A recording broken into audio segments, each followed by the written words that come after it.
तुम्हें ज्ञान था कि द्वारका में यह सब हो रहा है? हाँ दाऊ, कुछ समय से ऐसा हो रहा है। मैंने रोकने का प्रयत्न किया, किंतु द्वारकावासी बार बार अधर्म की ओर बह जाते हैं। नदी जब झरना बनती है तो उसकी गति और बढ़ जाती है।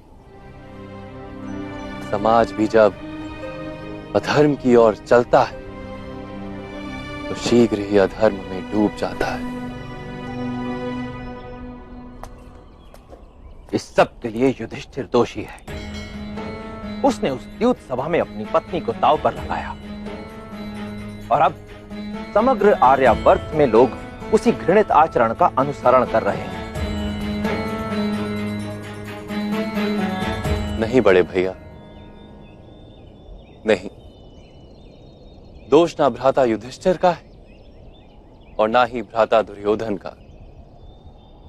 दोष तो है उस धर्म का जो छल से बंध जाता है, छल के सामने अपने घुटने टेक देता है। वास्तव में वो परंपराओं का अंध अनुकरण है, धर्म तो है ही नहीं। अपना तात्पर्य स्पष्ट करो कान्हा। मनुष्य जब अपने प्रण और प्रतिज्ञा पर अडिग रहे तो वो उत्तम है ज्येष्ठ, किंतु क्या प्रत्येक परिस्थिति में अडिग रहना उचित है? उस द्यूत सभा में भी यही हुआ। महामहिम भीष्म, गुरु द्रोण, महाज्ञानी विदुर और ज्येष्ठ भ्राता श्री युधिष्ठिर सब अपने अपने प्रण से बंधे रहे, परंपराओं का अंध अनुकरण करते रहे। अपने प्रण, अपनी प्रतिज्ञा का पालन करना ही उन्होंने धर्म माना। यदि किसी एक ने भी अपना प्रण, अपनी प्रतिज्ञा तोड़ी होती, द्रौपदी के साथ इतना बड़ा अन्याय कभी नहीं होता। तुम्हारे कहने का अर्थ क्या है कान्हा? क्या प्रतिज्ञा पालन उचित नहीं? धर्म एक वृक्ष है ज्येष्ठ, प्रण और प्रतिज्ञा उसकी शाखाएं और वृक्ष की जड़ है करुणा। शाखाओं का महत्व अवश्य है, किंतु जड़ जितना नहीं। यदि किसी की पीड़ा को रोकने के लिए प्रण तोड़ना भी पड़े तो वो उचित है, किंतु इस समय खंड में करुणा का नाश हो गया है समस्त आर्यावर्त में, समस्त जगत में। अपनी पीड़ा का मूल्य अपनों की पीड़ा से अधिक है और अपनों की पीड़ा का मूल्य समाज की पीड़ा से अधिक है। करुणा सूख गई है समाज में से।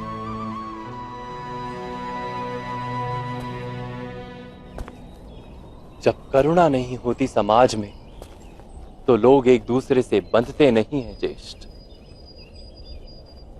केवल अपने सुख के लिए जीते हैं।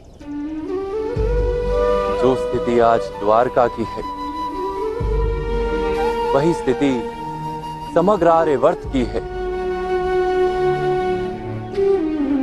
जड़ से छूटे वृक्ष की शाखाएं सूख कर लकड़ा बन जाती हैं, ठीक वैसे ही आज के समय में धर्म निर्जीव बन गया है। धर्म में प्राण फूंकने का समय आ गया है बड़े भैया। समाज को एक बार फिर धर्म का ज्ञान देना होगा। द्वारिका में व्याप्त इस अधर्म को तो हमारा प्रशासन संभाल लेगा कान्हा, परंतु मेरे समक्ष एक और बड़ी चिंता है। वो है समग्र आर्यावर्त में व्याप्त इस अधर्म के कारण कौरवों और पांडवों के बीच संभावित युद्ध। युद्ध तो अवश्य होगा दाऊ। समाज में जब करुणा का नाश हो जाए तो समाज स्वयं अपने लिए युद्ध निर्मित कर लेता है।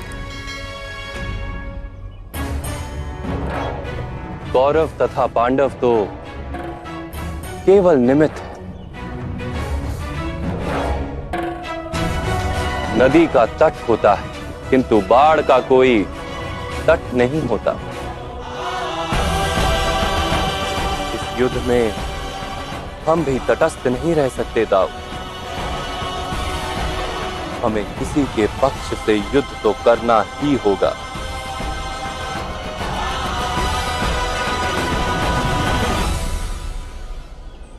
तुम सत्य कह रहे हो कान्हा, परंतु उतना ही बड़ा सत्य यह भी है कि जिस पक्ष में तुम चले जाओ वह पक्ष स्वयमेव धर्म का पक्ष हो जाएगा। अब सिद्ध करो कि मैं असत्य कह रहा हूं।